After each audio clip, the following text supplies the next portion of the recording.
ये धरना बिल्कुल वाजिब है। वह महाबोधि विहार है, वह बुद्धों को बुद्ध को मिलना चाहिए।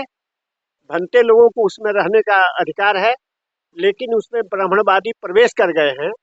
और जहाँ तक आप कह रहे हैं कि सरकार भी इस पर ध्यान नहीं दे रही है, अभी जो देश में सरकार चल रही है वह मनुवादियों की सरकार चल रही है। ये लोग मंदिरों का प्रचार प्रसार करेंगे, तीर्थों का प्रचार प्रचार करेंगे, लेकिन बुद्ध जो विश्व में सबसे ज्ञानी व्यक्ति रहे और जिनका विचार पूरे संसार में फैला हुआ है, इस पर लोग चर्चा नहीं कर रहे हैं। इनका दो रूप है, एक दिखाने के लिए अलग और एक करने के लिए अलग।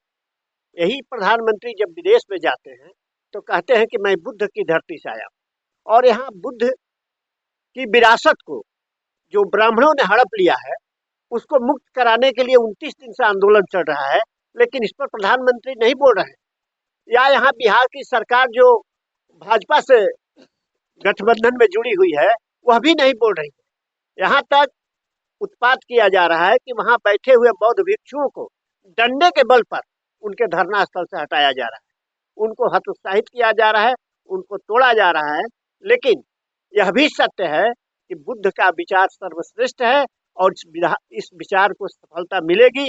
आज नहीं तो कल महाबोधि विहार मंदिर जो है ब्राह्मणों से मुक्त होगा और वहाँ बौद्ध भिक्षु रहेंगे और बुद्ध के विचारों को फैलेगा सब जगह। कार्रवाई होगा। अब जन सैलाब जो है देख रहे होंगे कि बढ़ता जा रहा है। पहले कुछ भंते लोग धरना पर बैठे थे, लेकिन अब जो है समूह के समूह, यहाँ तक कि देश के ही नहीं विश्व के लोग भी पूरा जत्था बना के आ रहे हैं। और एक दिन आप देखेंगे कि बोध गया में करोड़ों लोग उस वहाँ बोध विहार को मुक्त कराने के लिए जमा हो जाएंगे, और तब सरकार को बाध्य होकर उसे ब्राह्मणों से मुक्त करना होगा, अन्यथा बहुत बड़ा आंदोलन होगा और उस आंदोलन के चपेट में हो सकता है यहाँ की सरकार भी आ जाए। इसे मिलान करके देखा जा सकता है, जहाँ जहाँ भी बौद्ध मठ थे वहाँ के बुद्ध के मूर्ति में तब्दील कर दिया गया है, उनको कपड़े पहना दिया गया है। लेकिन जब कपड़ा हटाया जाएगा तो बुद्ध की मूर्ति बिल्कुल स्पष्ट दिखाई देगी। यह ब्राह्मणवादियों की चाल है, उस मंदिर को हड़पने की साजिश है ना। और वह अंध विश्वास जो फैलाने में लोग लगे हुए हैं, उनका यह सब कारवां है। ये बताइए, अगर सरकार इस पर ध्यान नहीं दे रहा है तो आगे का क्या, माने जो अनशन अभी चालू हुआ ये आगे कहाँ तक जा सकता है? आगे चल करके जब देखेंगे बुद्ध प्रेमी कि सरकार भी नहीं सुन रही है, पुलिस उन पर बर्बरता कर रही है, तो जनता का आक्रोश इतना बढ़ जाएगा कि लोग उन मूर्तियों को पूजा करने वाले बैठे हुए हैं उनको जबरदस्ती मार के खदेड़ देंगे और सरकार इस पर कुछ नहीं कर पाएगी।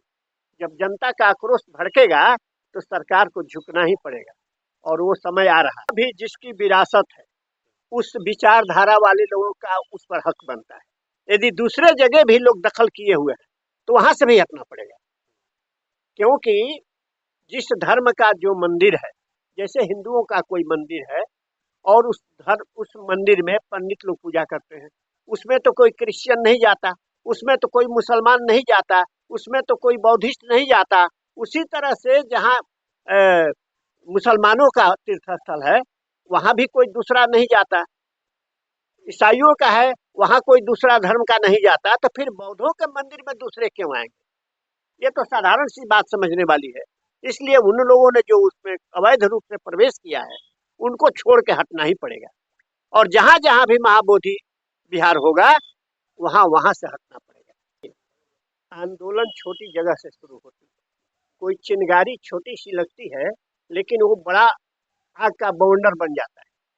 तो उसी तरह से आंदोलन अभी गया के महाबोधि विहार से शुरू हुआ है, और यदि सरकार नहीं चेतती है तो आंदोलन और बड़ा और उग्र होता जाएगा। और अभी तो महाबोधि विहार को मुक्त कराने की बात चल रही है, कल हम लोगों का दावा होगा कि जहां जहां महाबोधि है, जहां जहां पर बुद्ध स्थल है, उस सारे को मुक्त कीजिए। और ऐसी स्थिति में सरकार को बाध्य होकर उसे मुक्त कराना ही होगा। सर एक ये बताइए, तो ये तो परंपरा चला आ रहा है जो कि जहाँ पर मंदिर है, धर्म स्थल है जो कि वो लोग पूजा कर रहा है, तो आखिर आप लोगों के इससे परेशानी क्या हो रहा है? देखिए, यहाँ के लोग जो मूल रूप से रहते हैं, यहाँ की व्यवस्था जो है वर्ण व्यवस्था में बटी हुई थी। पहले तो यहाँ के लोगों को पढ़ने का अधिकार नहीं था और अब लोग पढ़ना शुरू किए। जब से देश आजाद हुआ, भारतीय संविधान लागू हुआ, तब से लोग पढ़ना शुरू किए हैं और जैसे जैसे पढ़ रहे हैं वैसे वैसे चेतना पैदा हो रही है।